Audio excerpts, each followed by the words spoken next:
report came out in a publication called City Journal, which is published by the Manhattan Institute. And they are alleging that money, part of this $1 billion that was stolen, they are alleging that at least a portion of it went to a terrorist organization in Somalia that we've all heard of. It's notorious. It's an organization called Al-Shabaab. They hate Americans. They're terrorists. They want to kill Americans and drink their blood out of a boot.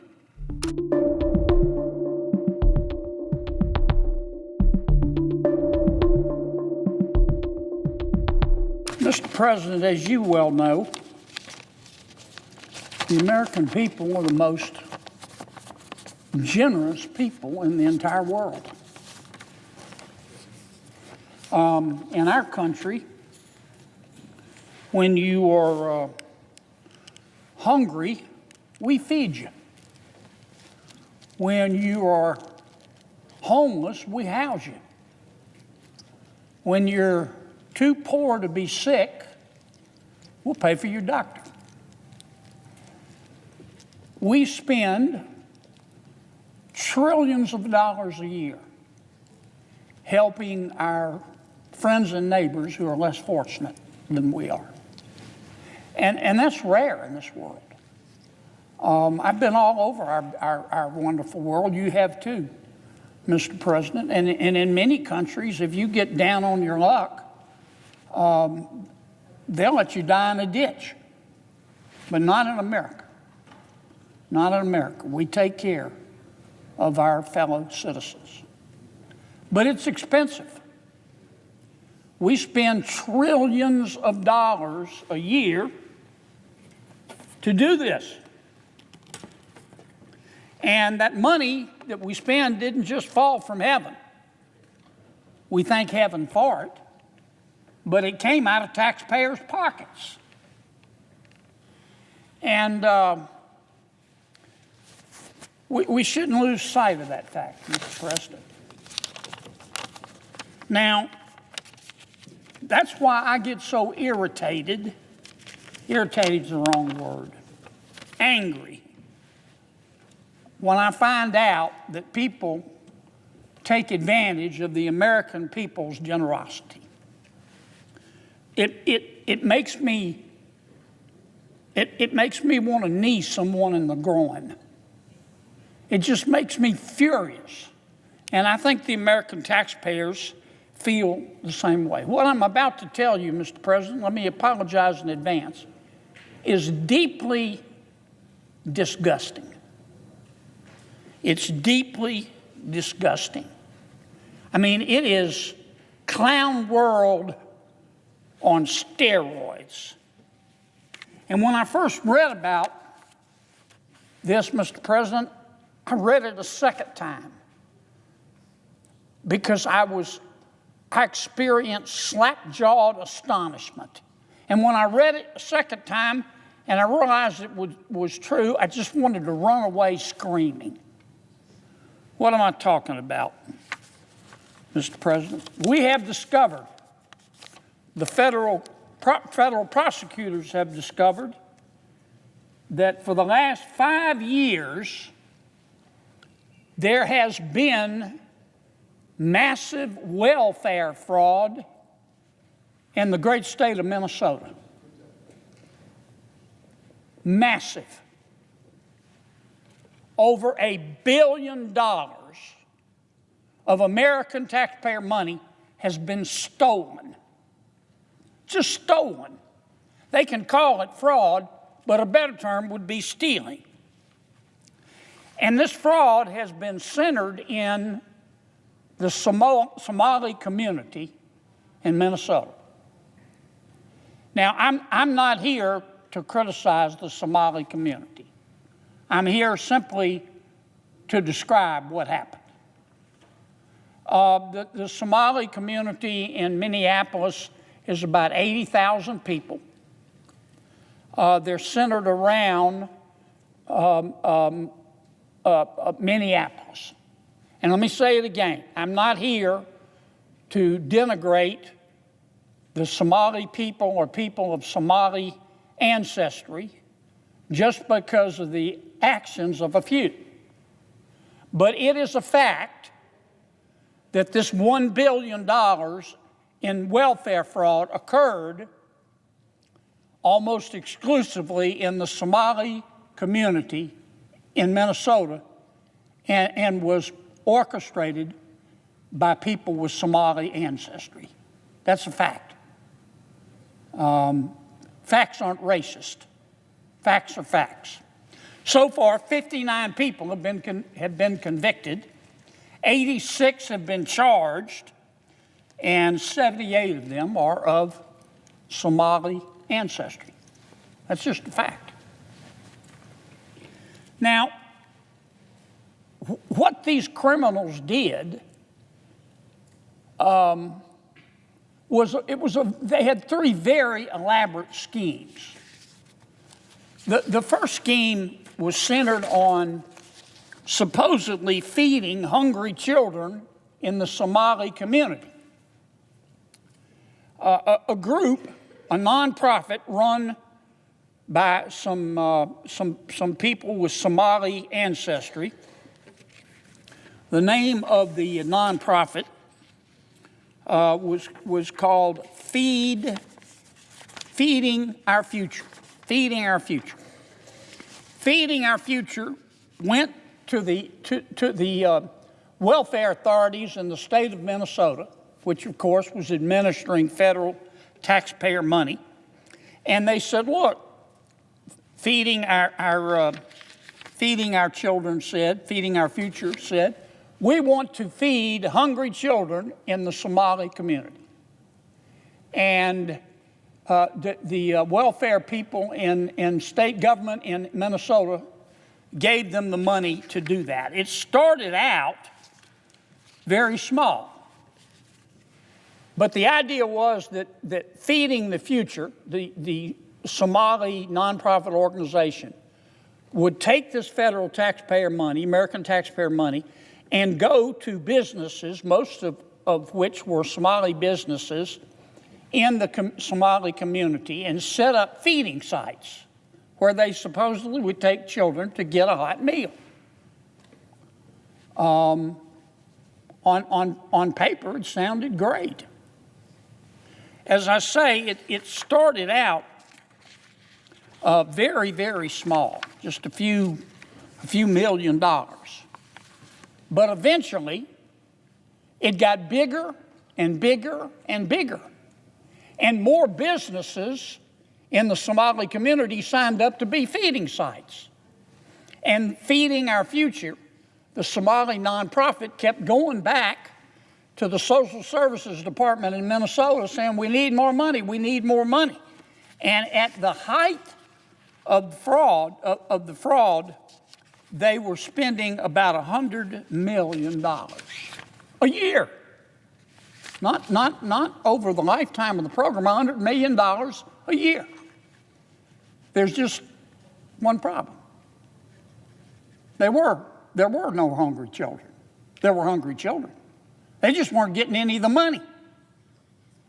And the businesses, many of which were Somali owned, which were getting some money to feed the children from Feeding Our Future, the nonprofit that was quarterbacking this whole thing, they weren't giving any of the money to hungry children.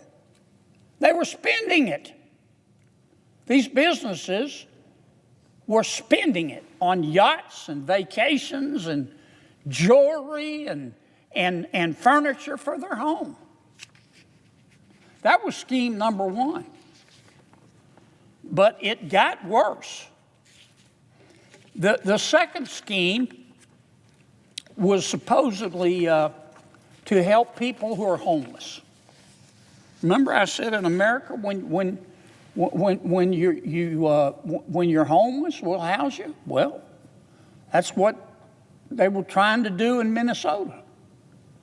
A nonprofit was set up, again run by someone of Somali ancestry. And this nonprofit went to a bunch of providers who supposedly were going to provide housing. And they told the welfare authorities in Minnesota that they needed millions of dollars to house people who were homeless. And once again, the program started out small. When they started it in 2020, these crooks started it in 2020, they said, we only need $2.6 million. But then in 2021, they said we need $21 million. And in the following years, they said we need $42 million the next year, then $74 million to feed, or rather to house the homeless, then $104 million a year. Not the total scheme, a year. There's just one problem. None of the money was going for housing. None of the money was going to help people who were homeless. These providers and this nonprofit that was coordinating it just put the money in their pocket. But there's more. They came up with a third scheme. This one makes you want to throw up in a potted plant. This one's centered around autistic children.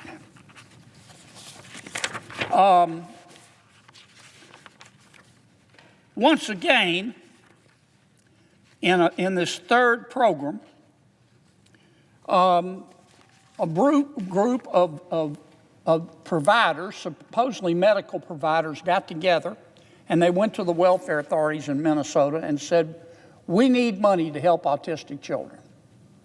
You say, well, that's a wonderful thing to do. And then these providers, once the welfare department at the state government in Minnesota gave them the okay, they went out and started recruiting autistic children. You say, well, okay, we have to get the word out somehow. But they couldn't find very many autistic children. So they started going to parents in the Somali community and saying, can we call your child autistic? Can we certify that your child is autistic? If you'll let us do that, we'll pay you a bribe. Anywhere from $400 to $1,500 a child. Now, once again, the program, it didn't start big. These were sophisticated crooks. And its leader was a woman by the name of Asha Farban Hassan. She was also in, by the way, on the feeding of the children scam as well. And as best we can tell, they approached parents only in the Somali community. Once again, they couldn't find enough autistic children, so they bribed the many parents in the community, gave them money to certify that their children were autistic. In the first year, they were clever. They only asked for $3 million. The second year, in 2019, they asked for $54 million. Then in 2020, they went up to $77 million. And then in 2021, they really got greedy. They went to $183 million. And in 22, $280 million. And in 2023, $400 million. All total, in these three fraud schemes, these crooks stole $1 billion of taxpayer money. Here's I started to say worst part, but let me amend it. Equally bad part. You say, well, hello, how could this happen? Why didn't the people in the Department of Social Services and the Welfare Department in state government, when they saw these claims arising, why didn't they say something? Didn't they go out and check these businesses that were supposedly sites to feed homeless children? Didn't they go talk to some of the children and their parents to see if some of the children really were autistic? Didn't the state authorities go out and say, can you show us one of the homes that you're providing to the homeless people? After all, we're spending $1 billion. They didn't, because the politicians wouldn't let them. And the crooks who were setting all this up, they're pretty smart. I'll give you one example. Remember I talked about the nonprofit involved in feeding the so-called hungry children, called Feeding the Future. The rank and file employees in the welfare office started getting suspicious when the claims went up, and they contacted Feeding Our Future. And they said, hey, what's going on here? You know, we're going to start cutting off these claims because it's getting a little bit expensive. And you know what Feeding Our Future did? They threatened the employees. They said, if you cut off our money, they sent them an email, and they did it by phone. They told the state agency that failing to promptly approve new applicants from minority-owned businesses would result in a lawsuit, feeding accusations of racism that would be scrawled across the news. Feeding Our Futures went to the state and said, if you stop giving us this money, we're going to call you racist and we're going to sue you. And you don't want to be in the news. Now, here's what, and you say, well, why didn't the employees do something? They did. They told the people higher up, the people with the flags in their office. And you know what they did? Nothing. You know why? Well, here's what the legislative auditor in Minnesota said. He said that the threat of litigation and the negative press affected how the state politicians use their regulatory power. And here's what a fraud investigator in the Attorney General's office said. She said, there is a perception that, I'm quoting now, that forcefully tackling this issue would cause political backlash from the Somali community, which is a core voting bloc for Democrats.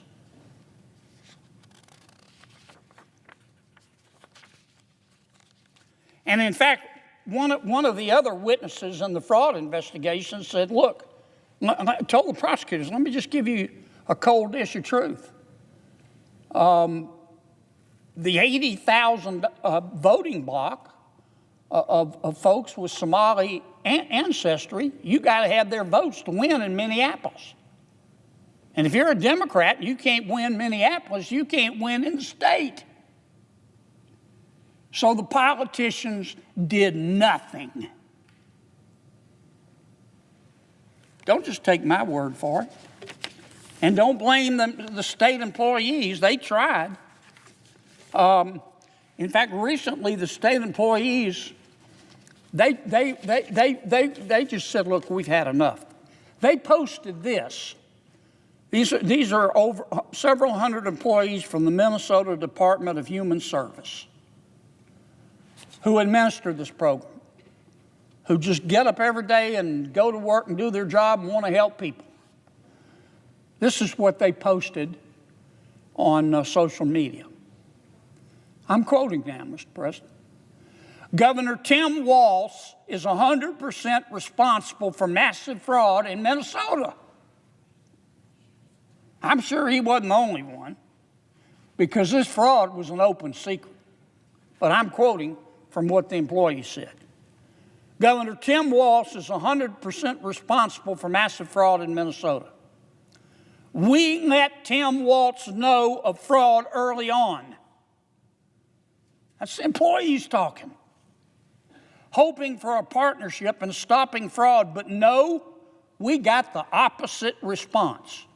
Tim Walz systematically retaliated against whistleblowers, using monitoring, using threats, using repression, and did his best to discredit fraud reports. Instead of partnership, we got the full weight of retaliation by Tim Walz and an indifferent mainstream media. It's scary, isolating, and left us wondering who we can return to.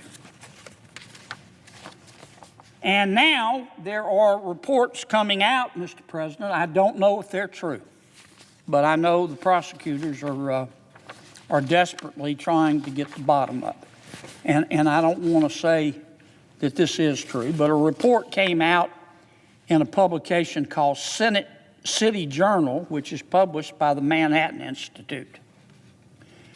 And they are alleging that money, part of this $1 billion that was stolen, they are alleging that at least a portion of it went to a terrorist organization in Somalia that we've all heard of.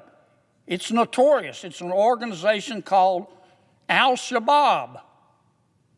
They hate Americans. They're terrorists.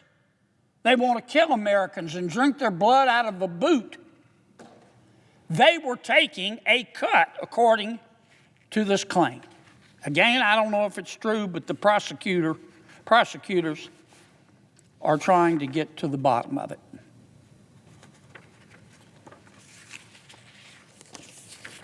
Now, there's been a lot of allegations about racism in these reports. They're saying, oh, you're just picking on the Somali community. I'm not.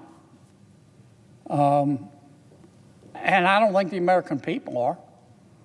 I think what they're picking on are crooks. They're picking on crooks. Everything I just gave you are facts, Mr. President. Has nothing to do with race. But it is a fact that these $1 billion schemes were cooked up by leaders in the Somali community in Minneapolis and in Minnesota. And it is a fact that most of the businesses that participated in this fraud and this thievery were run by people of Somali ancestry. I'm not saying that's a good thing. I'm not saying it's a bad. That's just a fact. And I don't think we ought not to talk about it. And it is a fact that the kickbacks paid to parents to allow their children to be signed up as autistic in order to get the federal taxpayer money, the parents were of Somali ancestry. It doesn't give me any pleasure to say that. But it is a fact. And it is a fact that the politicians, not the employees, the rank and file employees and the welfare offices, but the politicians in Minnesota let this happen. It is disgusting, Mr. President. Disgusting. We're trying to put together a budget right now.